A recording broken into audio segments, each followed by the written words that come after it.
Mhm.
Testing 1, 2, 3, 4, 5, 6, 7, 8, 9, 10. Mic check, mic check, mic check.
Okay, by the time we got you in here,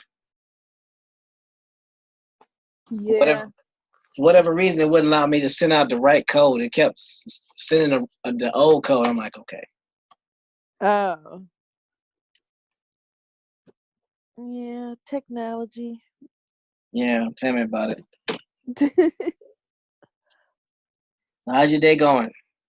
It's going pretty good. Okay.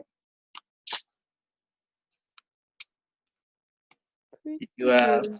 making the headway on your homework assignment?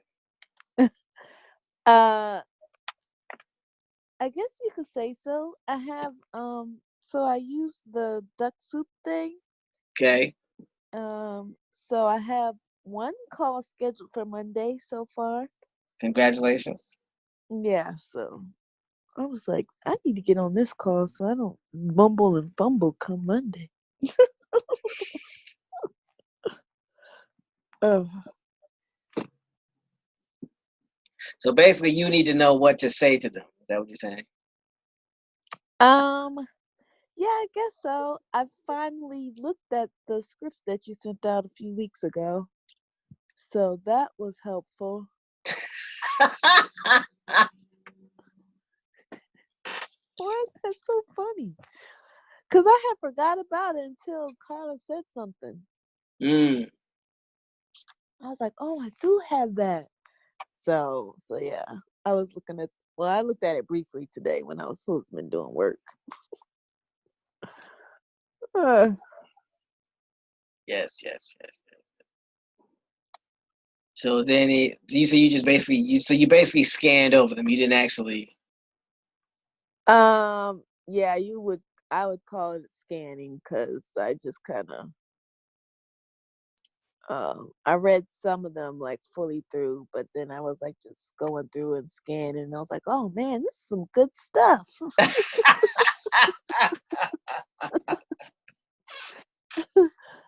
uh, Yeah, so yeah. it's accumulation of a good. I say about a good 8 or 9 years. Okay. Yeah,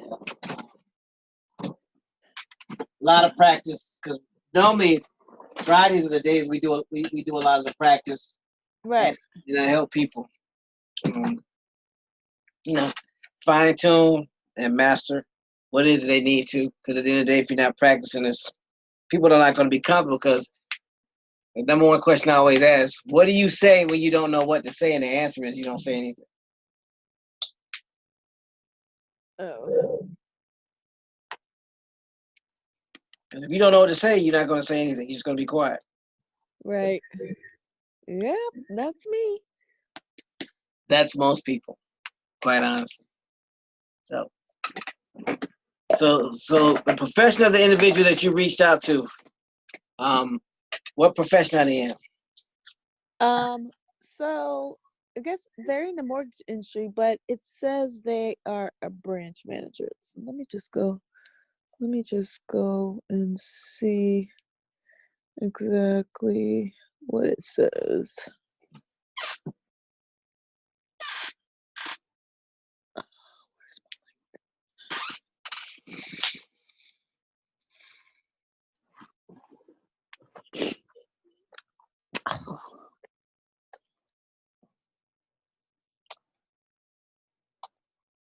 Now I have to remember the password.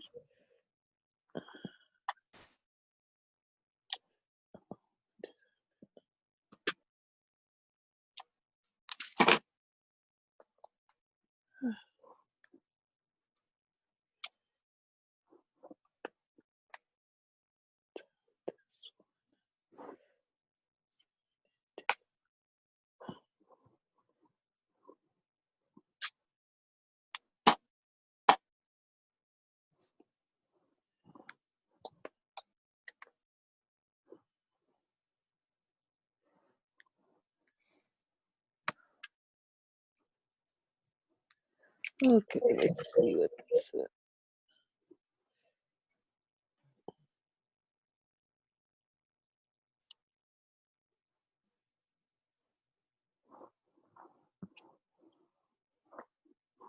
Okay.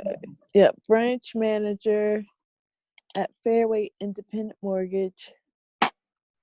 So he's actually only been there since January. He was with J.G. Wentworth before that. He was branch manager there. Oh,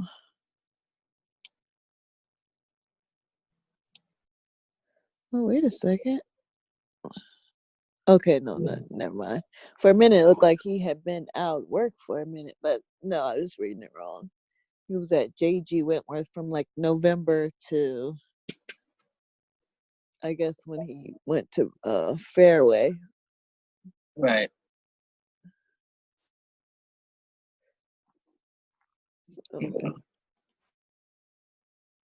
So you said you. So how did he get in contact with you? It was he just accepted he accepted the connection, and so when I used the duck soup, so I basically sent him a message with that, and he responded back, and then I responded back to him to set up a call, and he said okay. Okay.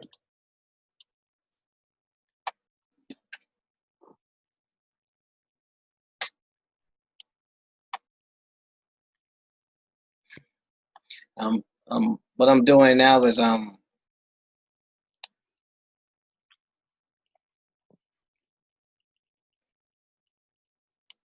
creating a an email list so that after this recording is done, I can go ahead and send it out.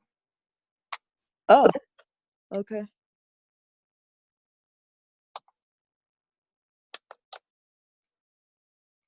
So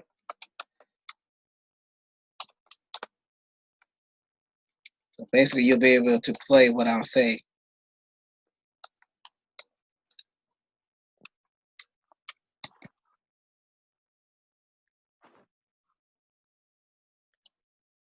All right.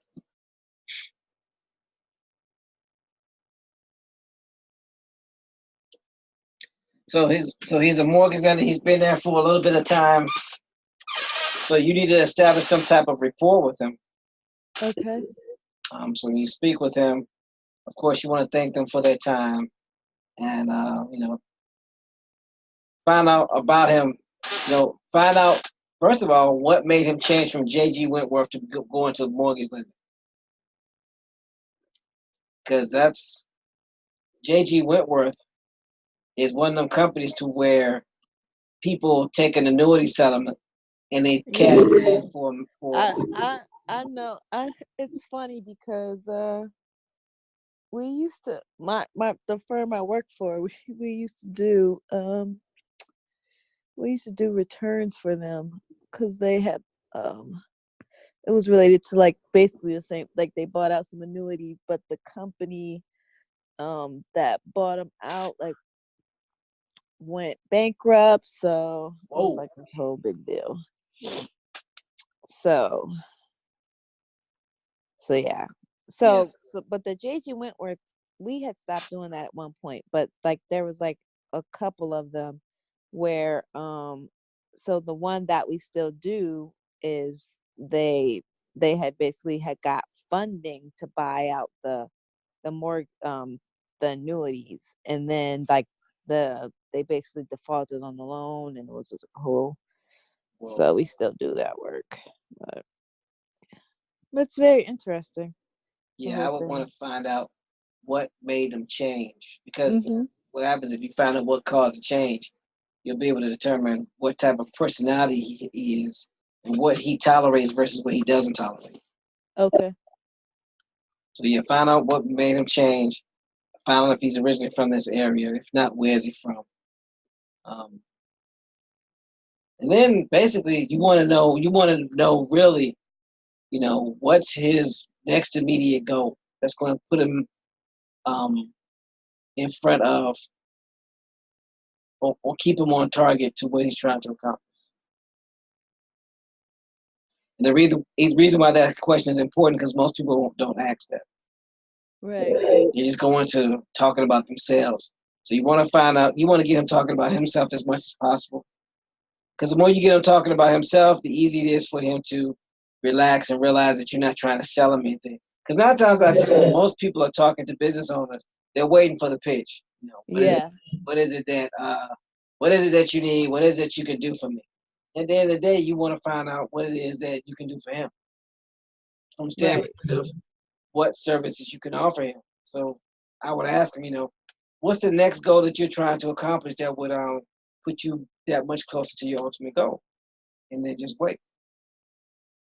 And then you may already have contacts that can actually help him reach those goals. So I would say give him at least 2 contacts that can help him reach those goals. And then, converse with him a little bit and then end the conversation. And the reason why you want to end the conversation is because you want to be in a position of strength. If I give you something and don't ask you for anything, that Right. puts me in a position of control. Because it's like, man, they asked me about myself, they let me do all this talking, and now they give me contacts. Man, they don't need me. So which makes them want to reciprocate that much more. Right. Okay. Opposed to you saying, hey, I fix credit, I can no, Right. I don't operate that way. I've never operated that way in any business I've done. Uh-huh. My goal is always to find out what it is that you need, give you what you need, and then follow back up within a week. Because what happens is, if I come to you and I give you context, that's basically that I don't need you, you need me, which gives me leverage. Because now when I ask for something, you can't, you're not going to be looking at me like, you can't give it to me because I gave you something first, Mm-hmm. if that makes sense. Nope, nope. Complete sense. So that's how I operate. That's the standpoint that I work with when I'm speaking to referral partners. I go, hey, my name is Thomas Harrison. I see that, that you used to work at JG Wentworth. What was it about JG Wentworth? Not that I'm looking for any bad information, but what was it that made you change careers like it? Because there's a difference between working for JG Wentworth and then being in the mortgage lending industry. And then just be quiet and let them talk. Yeah, so it did say it was JG Wentworth Home Lending. So I didn't Okay, even home know they lending. Okay. yeah. Yeah, so I would talk about that. I mean, like, I didn't know they had a home lending department. What was that like? You know what I'm saying? Just get some insight on it and get him talking so he can feel comfortable. Because the more he starts to talk, the easier it is for you to find out what it is that he needs. Okay. Unless he's not a very talkative person, and then you can just get down to brass tacks. Be like, look, I just, I came across your contact information. I want to find out what I can do to help you grow your business. And then once he find out what it is that he needs, give him those contacts, and then say, hey, if it's okay with you, I want to make sure that these people call you and then follow with you to see if they were of any benefit. And if you do that, I promise you, you'll never have a problem getting referrals.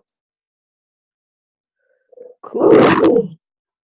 And if for any reason you don't know anybody that can point them in the right direction, you can always give them my contact.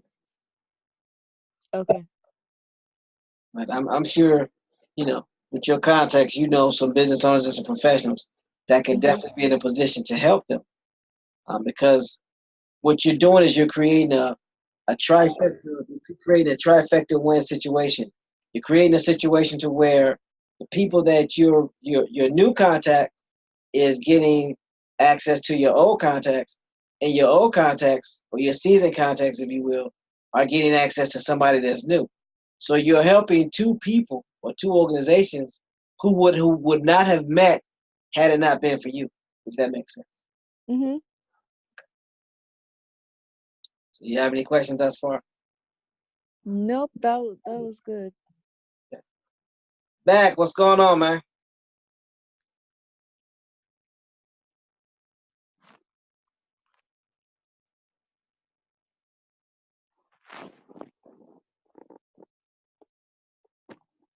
Mac, Get me? barely. Oh, okay. Hold on. Let's see what's going on here.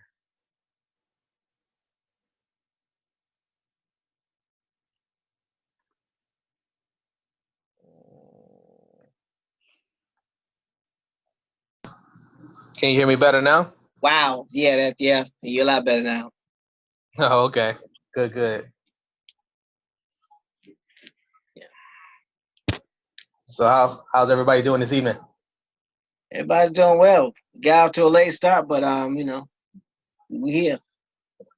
Yeah, I saw the text come through. I was like, I thought we weren't having anything tonight. Well, I mean, people reached out to me, so I figured I might as well do something. Cause I was running behind. I had a meeting at Potomac Shores, and I didn't get done till 10 till 9. And I was like, crap, I'll be late. I was like, well, I'm heading to the office. If Okay. I started and they don't show up, that's great. Well, not what have you, but you know, better late than never. So. So, Carolyn, do you have any other questions about anything else?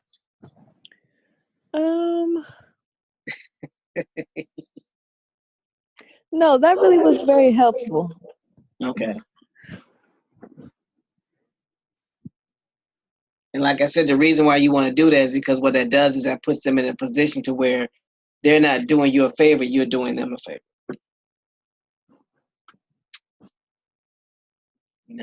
And all it does is it may postpone your getting a contact or referral a week out, but what it does is it creates a foundation for the way that you're going to be doing business.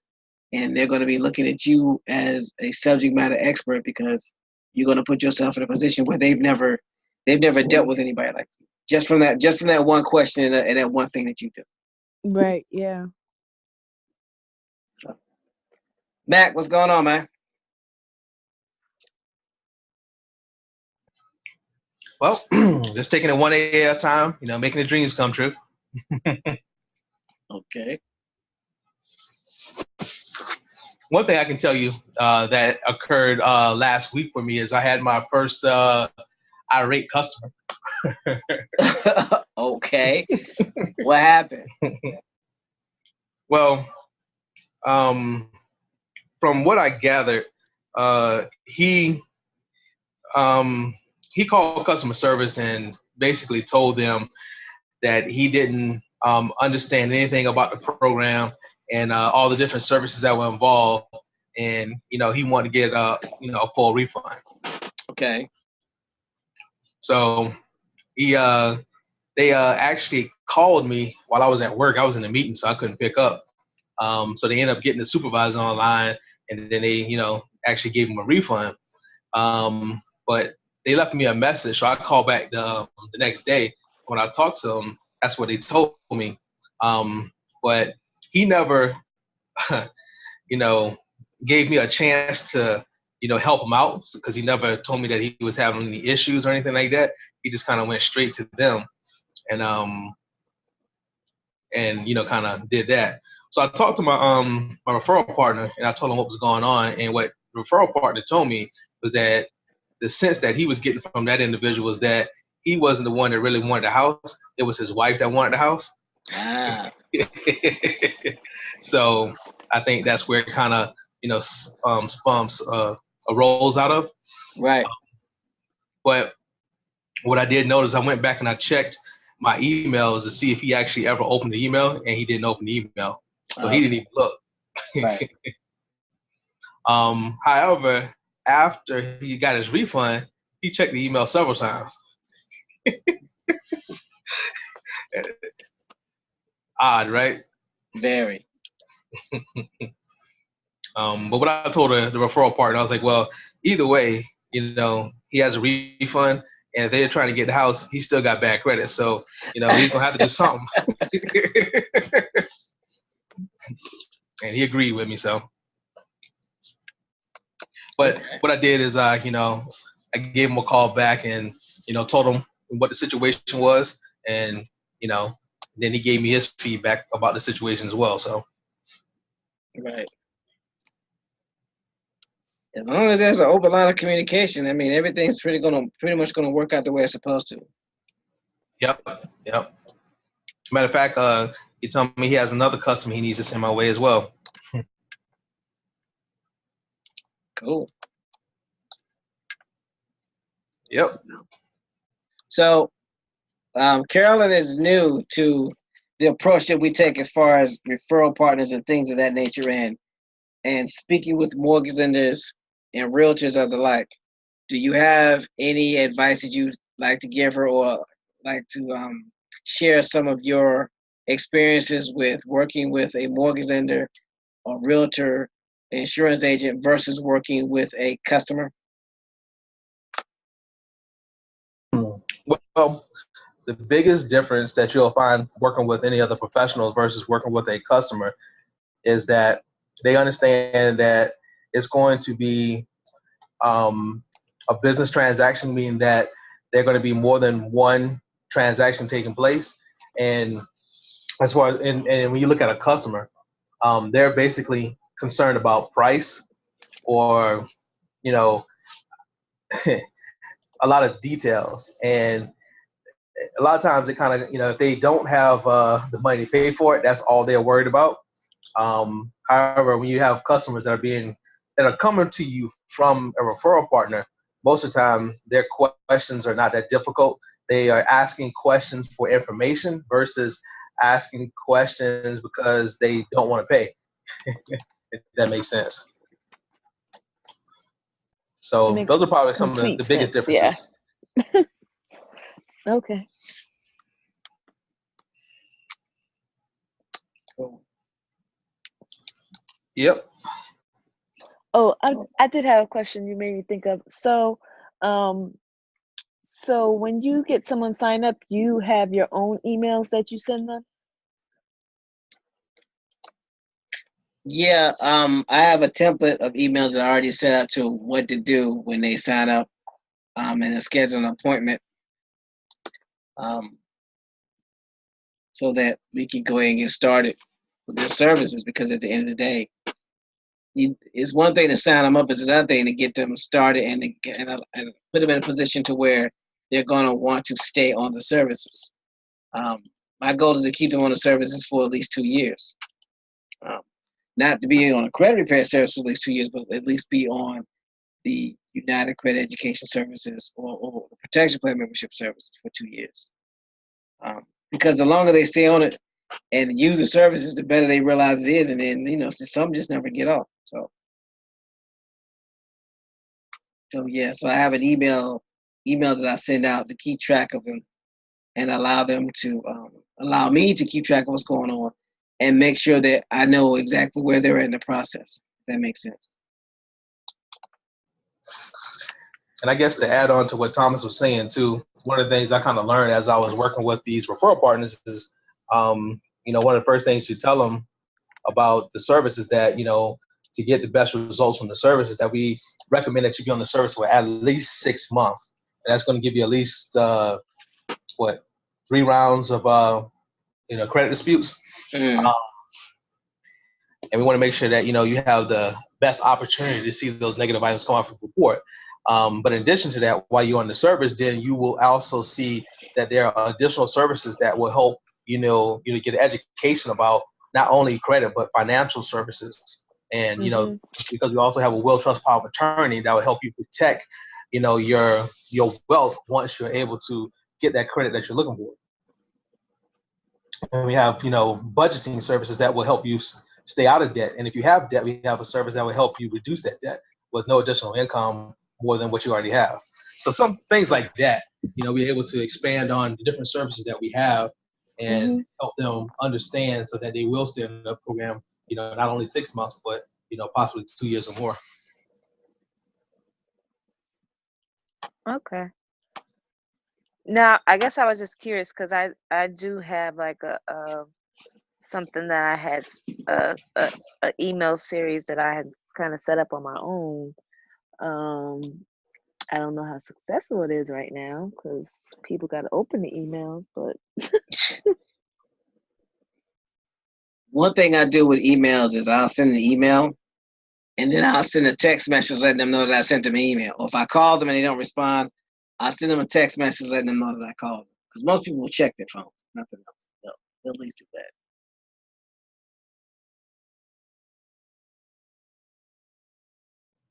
Yeah, that's something that I've done before too, but I haven't done it as much as I've wanted to.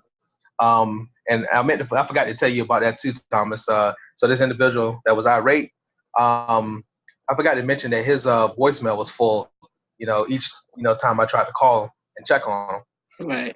and that's where the text message can come in and be like, hey, I tried to reach out to you, was unable to leave a message because your voicemail was full. So that lets them know that you called and left a voicemail. So it's like, well, they didn't know. Some people leave their voicemails full on purpose so you can't leave a message. I know that sounds crazy, but that's how some people are. Yeah, I kind of got the feeling that that's what he was doing in this particular situation. But I got busy and I failed to send him a text message. So, there was some fault on my part as well. But, I did reach out to him. Oh, most definitely. But there's always something you can work on, right? Oh yeah. Always. Like I always say or try to remind people, as I'm reminding myself, is that the goal is to become better every day. So I'm learning just like everybody else is. And as I learn, I try to share it, which gives me an opportunity to not only expand what I know, but also to expand what you know.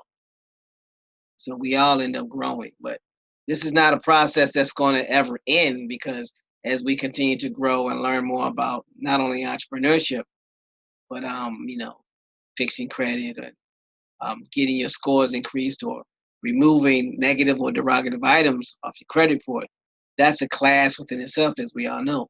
And as long as we are willing to learn and grow, then our business will do the same thing, grow. It's when we start believing and accepting that there is nothing else that we can be taught because we're such experts in this field, is where we end up getting ourselves in trouble. I think one of the other things that is goes without saying too is when you learn, is that one of the best things is to learn from a failure, right? Mm-hmm. When you mess up, how to recover. Yeah, because you're gonna have many what I call micro failures. And a micro failure is nothing more than someone saying they're not interested, them saying no, someone not answering the phone, you not being able to book an appointment. That's a micro failure. And at the end of the day, every micro failure is something that you can learn from. And as you learn to deal with those micro failures, what you'll find and what you'll discover is you'll be more adroit and equipped to deal with the major failures in your life, because you've gotten so used to not allowing the micro failures bother you.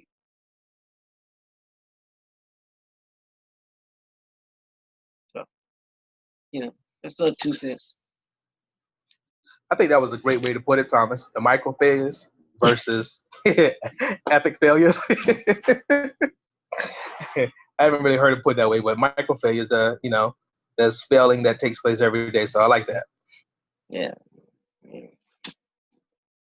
At the end of the day, man, it's something that's gonna happen. We all have failures. We all have to deal with being turned down, being turned away, being told no, or left with an impression that we're not good enough. Like I tell people, you deal with someone telling you no every day. If you've ever driven on 95 or 66, you've been told no multiple times. Put your blink on and see how long it takes you to get in. Yep. If that's not a no, I don't know what it is. So it's those things that allow people to grow and mature, because the less affected you are by the small things, the less affected you will be by the big things. Because we all know people that get upset over some of everything, like what appears to us to be nothing.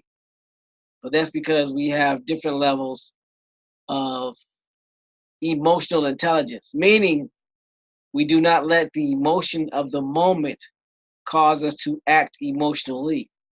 And we can remain objective versus becoming subjective and arguing something that's not going to allow you to change it.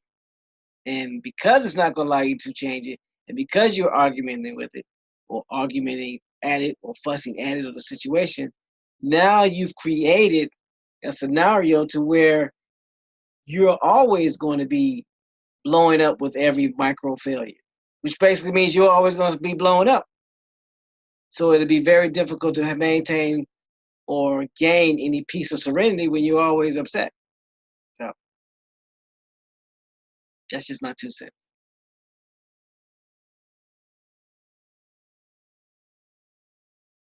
Any questions, Carolyn? Nope.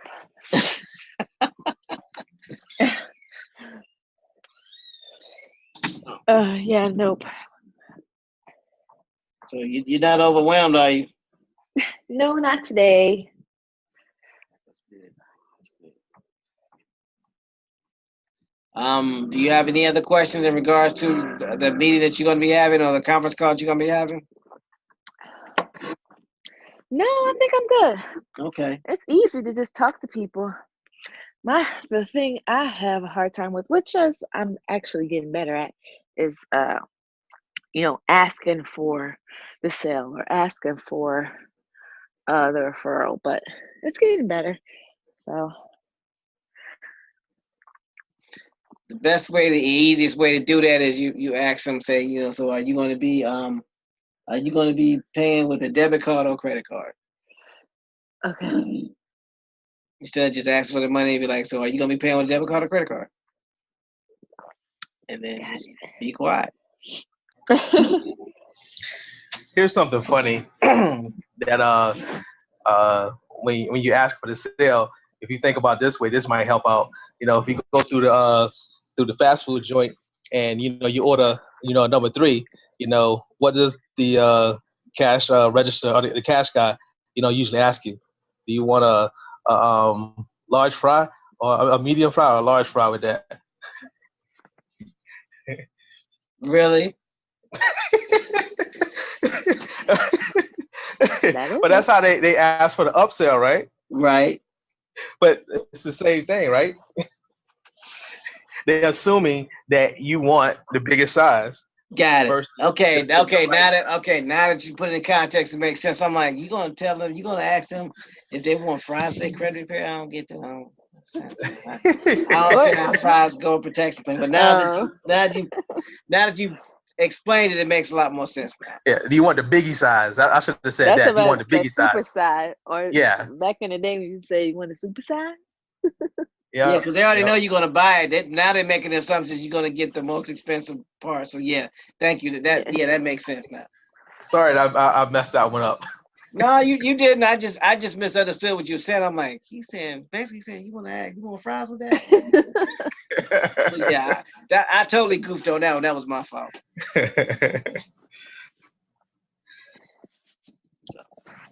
Okay. Well, if no one has any more questions, I'm definitely not going to hold anybody up because I understand it is a Friday, and I want to go ahead and make sure this audio gets uploaded so Carolyn, you can have it, you can listen to it, and help you with your call, with your meeting on Monday. Hopefully, I get some. Not hopefully, I'm expecting to schedule some more calls. That's good. That's good. Yeah. 9 times out of 10, you will get what you expect. So be careful with your expectations.